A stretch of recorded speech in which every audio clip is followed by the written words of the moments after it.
हाथे डाल ओम केशवाय नमः नमः। हल्दी और सिंदूर यह लगा हुआ है लगा अब भगवान को माने हल्दी सिंदूर पूर्वकम पुष्पांजलिम गृहीत्वा तु ध्यानम कुर्यात् परस्य च रक्ताम भोजदलाभिराम नयनम पीताम्बरालंकृतम श्यामांगम द्विभुजम प्रसन्न बदनम श्री सीतिया शोभितम कामणामृत सागरम प्रिय गणेश भ्राता धीर भावितम वंदे विष्णु शिवाद से मनीषम भक्ति सिद्धि प्रदम आगच्छ जानकी ना जानक्या सह राघव गृहम पूजा चावाय पुत्रादि धीरुता दिव्यास्त्रण शोभितम आसनम ही मया दत्तम गृहम अर्षितम आसन शोभितम आसनम ही मया दत्तम गोस्वामी तुलसीदास ऋषिया श्री सीताराम देवता श्री राम नाम बीजम भवरोग हरि भक्ति शक्ति मम नित्यान्द्रिता विद्या श्री सीताराम प्रीत पूर्वक सकल मनोरथ सिद्ध्यर्थ पाठे महाभारत से भी पूर्व का है। यह व्रत सौभाग्यवती महिलाओं के लिए उत्तम माना गया है। सामान्य मान्यता के अनुसार सुहागिनी इस व्रत को अपने सुहाग पति की दीर्घायु के लिए रखती हैं। कहा जाता है इसे पांडवों की पत्नी द्रौपदी ने भी किया था। समय यह व्रत कार्तिक कृष्ण पक्ष की चंद्रोदय चतुर्थी में किया जाता है। व्रत की विधि कार्तिक मास के कृष्ण पक्ष की चतुर्थी को करवा चौथ कहते हैं। सुहागवती स्त्रियों के लिए यह बहुत ही श्रेष्ठ व्रत है। स्त्रियां इस व्रत को पति के दीर्घ जीवों होने के लिए करती हैं। इस दिन सुहागिन स्त्रियां चावल पीसकर दीवार पर करवा चौथ बनाती हैं, जिसे बर कहते हैं।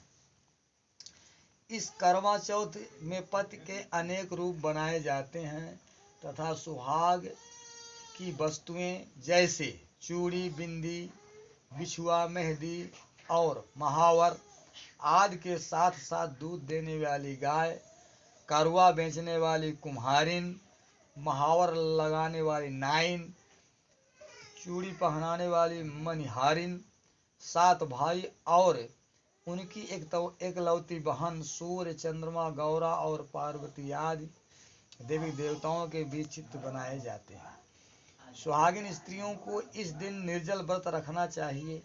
रात्रि को जब चंद्रमा निकल आए तब उसे अर्घ्य देकर भोजन करना चाहिए। पीली मिट्टी की गौरा बनाकर उसकी पूजन करनी चाहिए। यदि दीवार पर करवा चौथ बनाने में कोई असुविधा है तो करवा चौथ का चित्र बाजार से लाकर दीवार पर चिपकाया जा सकता है। करवा व्रत कथा। पहली कथा। एक साहूकार था जिसके 7 बेटे और 1 बेटी थी। 7 भाई व बहन एक साथ बैठकर भोजन करते थे। एक दिन कार्तिक की चौथ का व्रत आया तो भाई बोला कि बहन आओ बहन भोजन करें। बहन बोली कि आज करवा चौथ का व्रत है, चांद उगने पर ही खाऊंगी। तब भाइयों ने सोचा कि चांद उगने तक बहन भूखी रहेगी, तो एक भाई ने दिया जलाया, दूसरी भाई ने छलनी लेकर उसे ढका और नकली चांद दिखाकर बहन से कहने लगे कि चल चांद उग आया है, अर्घ दे ले। बहन अपनी भाभियों से कहने लगी कि चलो अर्घ दें, तो भाभियां बोली तुम्हारा चांद उगा होगा, हमारा चांद तो रात को उगेगा। बहन ने जब अकेले ही अर्घ दे दिया और खाने लगी तो पहले ही गिलास में बाल आ गया, दूसरे गिलास में कंकड़ आया और तीसरा गिलास मुंह की ओर किया तो उसकी ससुराल से संदेशा आया कि उसका पति बहुत बीमार है, जल्दी भेजो। माँ ने जब लड़की को विदा किया तो कहा कि रास्ते में जो भी मिले उसके पांव लगना और जो कोई सुहाग का आशीर्वाद दे तो उसके पल्ले में गांठ लगाकर उसे कुछ रुपए देना। बहन जब भाइयों से विदा हुई तो रास्ते में जो भी मिला उसने यही आशीष दी कि तुम 7 भाइयों की बहन तुम्हारे भाई सुखी रहें और तुम उनका सुख देखो। सुहाग का आशीष किसी ने भी नहीं दिया। जब वह ससुराल पहुंची तो दरवाजे पर उसकी छोटी ननद खड़ी थी। वह उसके भी पाँव लगी तो उसने कहा कि सुहागिन रहो, सपूती हो। तो उसने यह सुनकर पल्ले में गांठ बांध ली और ननद को सोने का सिक्का दिया। जब भीतर गई तो सास ने कहा कि पति धरती पर पड़ा है, तो वह उसके पास जाकर उसकी सेवा करने के लिए बैठ गई। बाद में सास ने दासी के साथ बची खुशी रोटी भेज दी। इस प्रकार से समय बीतते बीतते मृगशिरा मार्ग से इसकी चौथ आई तो चौथ माता बोली करवा ले भाइयों की प्यारी करवा ले। लेकिन जब उसे चौथ माता नहीं दिखलाई दी तो वह बोली हे माता, आपने मुझे उजाड़ा तो आप ही मेरा उद्धार करोगी, आपको मेरा सुहाग देना पड़ेगा। तब उस चौथ माता ने बताया कि पौष की चौथ आएगी, वह मेरे से बड़ी है, उसे ही सब कहना, वही तुम्हारा सुहाग वापस देगी। पौष की चौथ आकर चली गई, माघ की चली गई, फागुन की चली गई, चैत बैसाख जेठ आषाढ़ और श्रावण भादों की सभी चौथ आई और यही कहकर चली गई कि आगे वाली को कहना। असौज की चौथ आई तो उसने बताया कि तुम पर कार्तिक की चौथ नाराज है, उसने तुम्हारा सुहाग लिया है, वही वापस कर सकती हैं। वही आएगी तो पांव पकड़कर विनती करना, यह बताकर वह भी चली गई। भाइयों की प्यारी करवा ले, दिन में चांद उगानी करवा ले, व्रत खंडन करने वाली करवा ले, भूखी करवा ले। तो यह सुनकर वह चौथ माता को देखकर उसके पाँव पकड़कर गिड़ाने लगी। हे चौथ माता, मेरा सुहाग तुम्हारे हाथों में है, आप ही मुझे सुहागिन करें। तो माता बोली पापिन हत्यारिन, मेरे पाँव पकड़कर क्यों बैठ गई।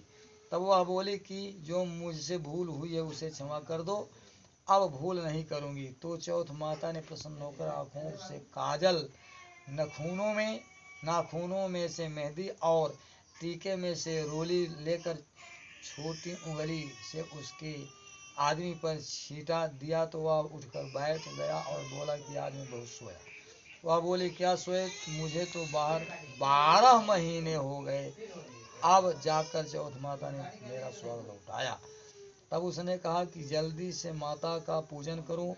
तब चौथ की कहानी सुनी, करवा का पूजन किया तो प्रसाद खाकर दोनों पति पत्नी चौपड़ खेलने बैठ गए। नीचे से दासी आई, उसने उन दोनों को चौपड़ पासे से खेलते देखा तो उसने सास जी को जाकर बताया।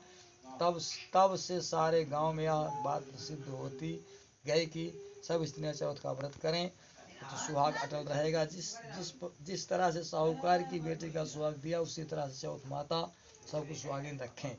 यही करवा चौथ के उपवास की सनातन महिमा है। कथा की दूसरी कथा आदि प्राचीन काल की बात है। एक बार पांडु पुत्र अर्जुन तप करने के लिए नीलगिरी पर्वत पर चले गए थे।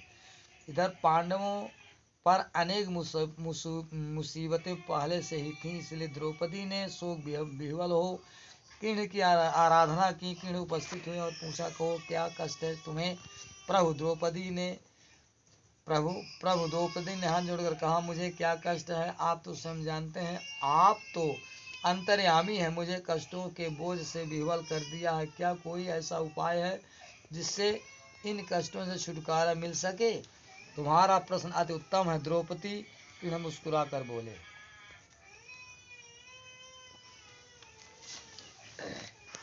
प्रभु फिर मुझे दुख नारी का कष्ट दूर करने का उपाय बताइए। द्रौपदी ने पूछा।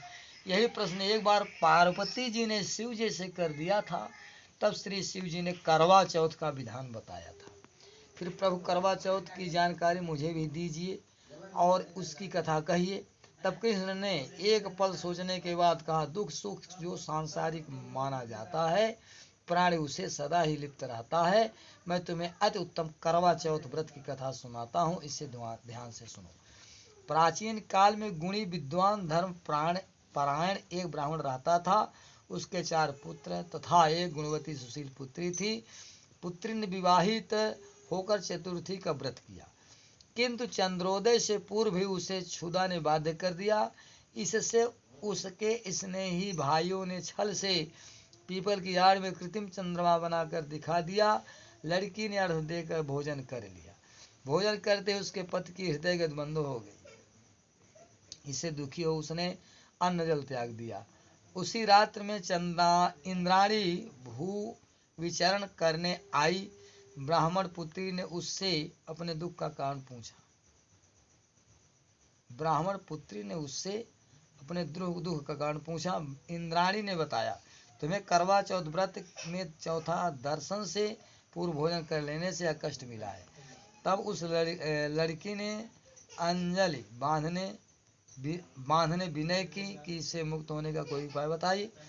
इस पर इंद्राणी ने कहा कि तुम विधि पूर्वक अगली करवा चौथ का व्रत करो तो तुम्हारे पति पुनर्जीवित हो जाएंगे। कन्या ने ऐसा करने का वचन दिया तो उसका पति स्वस्थ हो गया। इस पर उस कन्या ने वर्ष भर प्रत्येक चतुर्थी का व्रत किया और अनंत अखंड सुहाग प्राप्त किया। श्री कृष्ण ने कहा, हे द्रौपदी, तुम इस व्रत को करोगी तो तुम्हारे सभी संकट टल जाएंगे। इस प्रकार द्रौपदी ने व्रत किया और पांडव सभी क्षेत्रों में विजयी हुए। इस प्रकार सौभाग्य, पुत्र, पौत्रादि और धन धान्य की इच्छुक स्त्रियों ने यह व्रत विधिपूर्वक करना चाहिए। स्त्रियों को यह व्रत विधिपूर्वक करना चाहिए। इस व्रत में भगवान शंकर की आरती की जाती है। करवा चौथ व्रत कथा का तीसरा अध्याय। एक ब्राह्मण परिवार में 7 बहुएं थीं। 6 बहुओं के मायके वाले बहुत अमीर थे। इसी कारण ससुराल में उनका बड़ा मान था। परंतु छोटी के मायके में कोई न था। वह घर का सारा काम काज करती, सबकी सेवा करती, पर कोई भी उससे प्यार नहीं करता। सभी दुत्कारते रहते। तीज त्योहारों पर भी जब उसके मायके से कोई ना आता तो वह बहुत दुखी होती। हर वर्ष की तरह इस वर्ष भी करवा चौथ का व्रत आया। अन्य बहुओं के मायकों से उनके छोटे भाई करवा लेकर आए, पर छोटी के मायके से कोई होता तो करवा भी लाता। सास भी छोटी को ही खरी खोटी सुना रही थी। वह दुखी हो घर से निकल पड़ी और जंगल में जाकर रोने लगी। एक नाग बहुत देर से उसका रोना सुन रहा। अंत में वह अपने बिल से निकल आया तथा छोटी बहू से पूछने लगा, बेटी क्या है, तुम रो क्यों रही हो? छोटी बहू बोली, आज करवा चौथ है, मेरा कोई भाई नहीं है। यदि मेरा कोई भाई होता तो आज जरूर करवा लेकर आता। नाग को छोटी बहू पर दया आई। नाग ने कहा, बेटी तुम घर जाओ, मैं अभी करवा लेकर आता हूँ। थोड़ी देर बाद नाग ससुराल पहुंचा। ससुराल वाले इतना सामान देखकर चकित हो गए। सास भी प्रसन्न हो गई। सास ने प्रसन्न मन से छोटी बहू को नाग देवता के साथ भेज दिया। नाग देवता ने छोटी बहू को अपना सारा महल दिखाया और कहा, जितने दिन चाहो आराम से रहो, मन चाहा खाओ, मन चाहा पहनो। एक बात याद रखना, सामने रखी नाद कभी मत खोलना। छोटी बहू सारा समय महल में आराम से काटती, पर नाद के बारे में उसकी उत्सुकता बढ़ती जाती। एक दिन जब घर में कोई ना था, उसने नाद को उठाकर देखा तो हजारों छोटे छोटे सांप के बच्चे इधर उधर रगने लगे। उसने जल्दी नाद ढक दी। जल्दी से एक सांप की पूंछ नाद के नीचे आकर कट गई। शाम को नाग के आने पर छोटी ने अपनी गलती स्वीकार कर ली। नाग ने भी उसे क्षमा कर दिया। जब छोटी ने ससुराल जाने की इच्छा की तो उसे धन रत्नाद देकर विदा कर दिया। छोटी के ससुराल में अब उसकी बड़ी इज्जत होने लगी। और एक कथा और बची। जिस सांप की पूंछ कटी थी उसे सभी बंडा कहकर तंग करते। एक दिन उसने अपनी माँ से पूछा कि मेरी पूंछ कैसे कटी है। माँ ने कहा कि छोटी बहू के नाद उठाने और जल्दी में रखने में ही तुम्हारी पूंछ कटी है। तो वह बोला कि मैं छोटी से बदला लूंगा। माँ के बहुत समझाने पर भी वह एक दिन चुपचाप छोटी के घर जा पहुंचा और मौका पाकर उसे काटने की सोचने लगा। वह छोटी बहू और उसकी सास में किसी बात पर बहस हो रही थी तो छोटी कसम खा खा कर कह रही थी कि मैंने ऐसा नहीं किया। वह कह रही थी कि मुझे बंदा भैया से प्यारा कोई नहीं है उन्हें, क्योंकि मैंने ऐसा नहीं किया। बंदा ने जब सुना तो सोचने लगा जो प्यार करती हुए उसे बंदा भाई व छोटी बहन हुई। भाई प्रतिवर्ष चौथ के दिन करवा लेकर जाता, वह बहन बड़े प्यार से करवा चौथ का व्रत करती। करवा चौथ व्रत कथा की चौथी अध्याय। प्राचीन काल में करवा नाम की एक पतिव्रता स्त्री प्राचीन काल में करवा नाम की एक पतिव्रता स्त्री अपने पति के साथ नदी किनारे एक गांव में रहती थी। कार्तिक मास के कृष्ण पक्ष की चतुर्थी के दिन, चौथ के दिन, उसका पति नदी में स्नान करने के लिए गया। स्नान करते समय एक मगरमच्छ ने उसका पैर पकड़ लिया। वह करवा करवा नाम लेकर जोर जोर से अपनी पत्नी को पुकारने लगा। उसकी आवाज सुनकर उसकी पत्नी दौड़कर आई और उसने मगर को कच्चे धागे से बांध दिया। मगर को बांधकर वह यमराज के यहाँ पहुंची और यमराज से बोले, भगवान, मगरमच्छ ने मेरे पति को पैर पकड़ लिया है, अतः पैर पकड़ने के अपराध में आप अपने बल से उस मगरमच्छ को नरक में ले जाओ। यमराज ने कहा, अभी मगरमच्छ की आयु शेष है, अतः मैं उसे नहीं मार सकता। इस पर करवा ने कहा, यदि आप ऐसा नहीं करोगे तो मैं आपको श्राप देकर नष्ट कर दूंगी। 2 नंबर चालू भा। करवा के साथ जाकर मगरमच्छ को उन्हें अंकुरी में भेज दिया और करवा के पति को दीर्घायु प्रदान की। उसी दिन से यह करवा चौथ मनाई जाती है और सुहागिन स्त्रियों के द्वारा व्रत रखा जाता है। हे करवा माता, जैसे तुमने अपने पति की रक्षा की वैसे सब पतियों की रक्षा करना। इत शुभम। बस वही। जय गणेश देवा, माता जाकी पार्वती पिता महादेवा। पान चढ़े, फूल चढ़े और चढ़े मेवा, लड्डुअन का भोग लागे संत करे सेवा। जय गणेश जय गणेश जय गणेश देवा।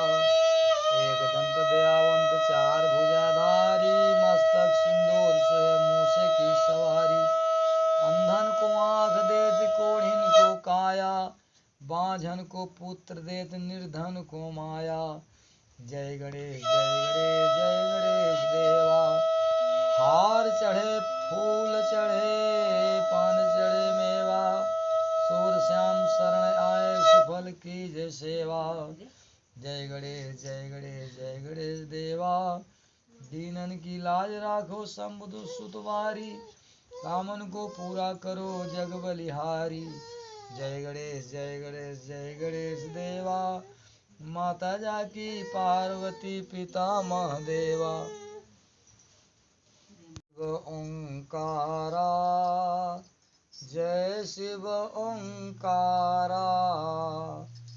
ब्रह्मा विष्णु सदा शिव अर्धांगिनी धारा। ओम जय शिव ओंकारा। एकानन चतुरानन पंचानन राजे, पंचानन राजे। हंसानन गरुड़ासन, हंसानन गरुड़ासन। वृषभाहन साजे। ओम जय शिव ओंकारा। 2 भुज 4 चतुर्भुज, 10 भुज अति सोहै, 10 भुज अति सोहै। तीनों रूप निरखते, तीनों रूप निरखते। त्रिभुवन जन मोहै। जय शिव ओंकारा। जय माला बनमाला, मुंड माला धारी, मुंड माला धारी। त्रिपुरारी कंसारी, त्रिपुरारी कंसारी। बरमाला धारी। जय शिव ओंकारा। श्वेतांबर पीतांबर, बाघांबर अंगे बाघांबर अंगे सनकादिक ब्रह्मादिक भूतादिक संगे जय शिव ओंकारा कर में श्रेष्ठ कमंडल चक्र त्रिशूल धरता जग करता जग हरता